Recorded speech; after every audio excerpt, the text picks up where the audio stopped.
I am happily surprised to see that the chicken craze of 2020 and 2021 still seems to be going strong. So is it still worth getting chickens in 2024? Let's have a look at why you might want to get chickens if you haven't already jumped on the bandwagon. The most common reason that most people have for wanting to have chickens in their backyard is fresh eggs. And that's a great reason, but there are some things to be aware of. The first reason is that chickens don't lay eggs all year round. It depends on the season, it depends on the age of your hens and things like that. So you might not have a consistent and always supply of eggs. In most places at the moment, you can actually match the cost of production of feeding your hens and getting those eggs compared to buying them at the supermarket, because costs have gone up so much at the supermarket. But it may end up in future that eggs get really cheap again at the supermarket, and then your eggs from your backyard flock are costing you a lot more than buying them from the store. So those are just some little things to think about in terms of if eggs are the main reason that you want hens in your backyard. Another reason people might have for having chickens in their backyard is for producing their own meat. Now on this side of things, you really can't match the cost of production of buying chicken at the supermarket, even like the best organic free-range chicken. Doing it on a small scale doesn't stack up on a cost perspective, but you might want to do that anyway because you want to know that your chickens have lived their best lives. And if that's your reason, then that is absolutely a great reason to want to raise your own meat in your own backyard. So just think about what your motivation is for doing that. If you're trying to save money, it's probably not going to work out, but if you want the quality and the knowledge of what is happening with your food, then it's a really good reason. Food security is something that's on a lot of people's minds these days, and having your own backyard flock can increase your sense of food security. You're not having to worry about, are there eggs at the supermarket and what's going on? You can just go out and get your eggs, and that feels really good. And that also helps you to start building skills and knowledge in this space, looking after livestock animals, learning about what's involved. So that's a really, really good reason that doesn't have to consider how much do they cost and everything else. You're getting something very intangible from that you can't put a monetary value on, and I absolutely recommend it for that reason alone. Having your own backyard flock of chickens is a great gateway into getting started with growing your own food as well in the garden, because chickens are excellent companions for having a garden. They provide tilling services, they provide fertilizer, you can grow your own food for your chickens to top up their diet. It's a really great way to get into gardening by putting two systems together, so you actually save money and time on both the gardens and the chickens if you do that.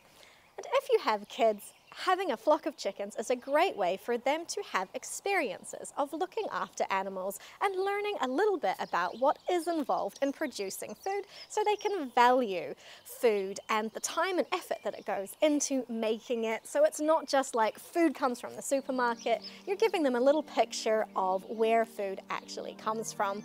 And chickens are also incredibly entertaining.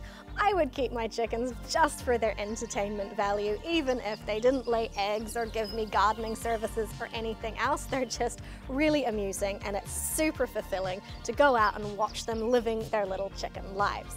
If you think of your chicken flock as providing all of these benefits, and then you think of eggs as a side benefit or a bonus, then you're not going to be disappointed if your egg laying expectations are not met while you're getting used to having your chicken flock, because eggs are not an always food, and you need to be aware of that. What do you need to be ready to get backyard chickens? Well, the very first thing you need to do is check you're allowed to have them. Check your regulations, make sure you know you can have them, make sure you know how many you're allowed to have, and any rules around where they need to be positioned on your property. So get that out of the way first, and then you're going to need a coop and a run. Now that can be multiple different things. There's all sorts of different setups depending on how many chickens you have and what your climate is. So you can go and check out the video I did all about chicken coops and the video all about chicken runs to find out about that stuff. But I just would say make sure that you get a big enough coop for the number of chickens you're planning to get, and maybe big enough for a few more in future. And the cheap, flat pack, knocked together, big box store chicken coops that are advertised as like suitable for 5 to 10 chickens, they're not a great choice. They don't last very long, they're far too small, the run is tiny, so I would not recommend going for those coops at all. Ignore the marketing and build or buy something that is fit for purpose and is going to last the distance for you. Chickens need daily time spent feeding and watering and checking on them and collecting eggs. Now, this doesn't have to be a lot of time, but it is an everyday thing. You need to check their water, check their food if you're not feeding them every day and you have a feeder that has a few days worth of food, and you need to have an eye on each of your chickens to make sure that they're okay. Now there's lots of ways that that can be streamlined for you if you're very busy, especially in the winter time where you might be away from your property when your chickens are awake. You can get feeders that will automatically feed your chickens for several days, and the same with waterers, but make sure you have some time at least every few days that you're going to see every one of your flock members and make sure that they're okay, and that way you learn what their normal behaviors are, and you're going to be able to pick up any issues long before it becomes a big problem. So there is a time commitment that you need to dedicate to having your flock to make sure that they are going to be happy and healthy all the time. One very important thing to think about is the risk of bird flu to your flock. Now that is something that has been quite a problem lately, particularly in the Northern Hemisphere. Luckily it hasn't made it here to New Zealand yet, but we are on alert for it arriving. Now there's not a whole lot you can do about that, but if you are really concerned about your chickens catching bird flu, which is quite a high chance that they might if it's roaming around the area where you happen to be, you need to have a place where you can exclude your flock from all wild birds, which means their run and coop needs to be able to be enclosed in a way that no wild birds can access your chickens at all. Now that may or may not be something you can do, and that may or may not be something that matters to you personally in terms of the risks you're willing to engage in. But just keep that in mind if that is something that is relevant for your area. Here, I can't really shut my flock up, so if we end up having bird flu, we're just gonna have to roll with it if it comes. But that is a risk I am willing to accept, and again, the way I have things set up, it's just not really possible to do much more about it. But keep that in mind. Your chickens are at risk from bird flu. Do what you can to mitigate that risk.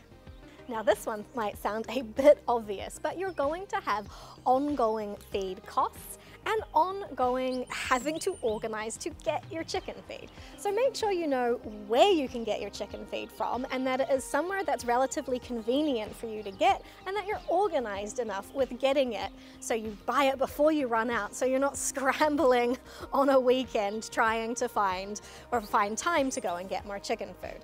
And the cost of chicken feed can fluctuate quite a lot, so keep that in mind when you run your numbers on your chicken flock costs. In the first instance, feed costs are a giant unknown, particularly at the moment where they fluctuate a lot, so keep that in mind. Build in a buffer to your budgeting in case costs keep going up. I just want to talk a little bit about the amount of space you have for your flock. Now chickens can be quite happy in quite small spaces, but the smaller the space, either the smaller the chickens need to be or the fewer you need to have in terms of keeping them happy in their behaviors with each other. But they are happy in small spaces. You don't have to have them roaming around your entire backyard like I do. But do be aware that the smaller the spaces that you have for your chickens, the more money it's going to cost you and the more time it's going to cost you to keep them happy, because they're going to need more food because everything they eat needs to be taken to them, and you're going to have to spend time and money on enrichment for them so they do not get bored and start picking on each other. So just keep in mind, if your space is small, you're going to need more time dedicated to keeping your flock happy and healthy. Right, so after all of that information, you still want to get chickens. Where do you get your actual birds from? Well, I would recommend getting, if at all possible, getting your hens or pullets from a local breeder. And that is because they will be suited to your environment and you have someone knowledgeable who you can ask questions from if you run into any difficulty. It's about building relationships. I absolutely do not recommend starting out by buying chicks. Now, the reason for that is chicks are very fragile and you need a lot of equipment to raise them to the point that they can go outside. They need heat lamps, they need specific food, they grow way faster than you think they're going to. So that's not a learning curve I would recommend going on as your first introduction to chickens. If possible, buy your pullets at the age of around 10 weeks, maybe up to a year old is absolutely fine. And that way you also know that you're definitely getting girls. When you buy chicks, even if they are sexed and it says that they're all girls, there's always a chance you'll end up with a boy, and then you're going to have to figure out what you're doing with that boy, and you might already be quite attached to him, and that just causes unnecessary problems, especially if you have children. So I would recommend get pullets from about 10 weeks old. They already have all their feathers. They can go straight outside into your coop, into your run, and you can be happy and you know you've got girls and everything is good. So when we're talking about pullets, which just means a female chicken up to her first year or her first season of laying, there are some terms that get thrown around that you do need to understand. So you might see pullets being advertised as point of lay. And you might think, oh, that means that at any moment they're going to start laying eggs. And that might be true, but it might not be true.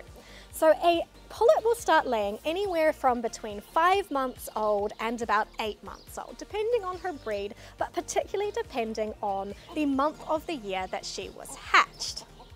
So eggs that were hatched in springtime, those chicks are going to lay earlier than chicks that were hatched in the summer or the autumn time. So anywhere from 5 months to 8 months. If you buy point of lay and they're 4.5 months old, you might be waiting quite a long time for them to start laying eggs if they were a late hatch. So just keep that in mind. It's a pretty vague term and it's used quite commonly and misunderstood quite a lot.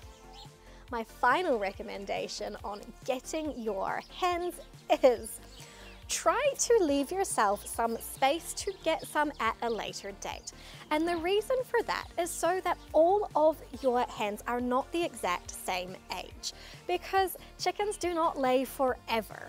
As they get older, they lay less. So if you start with, say, 3 hens and then the next year get another 3 and then the year after that get another 3, you're going to have your hens at different ages laying different numbers of eggs, and you can sort of keep a nice little gentle rotation going rather than ending up with 9 old hens, none of whom are laying you any eggs. So if that works for you, I would recommend doing that if you're not in a situation where you can just keep adding indefinitely, because I won't necessarily recommend doing that either.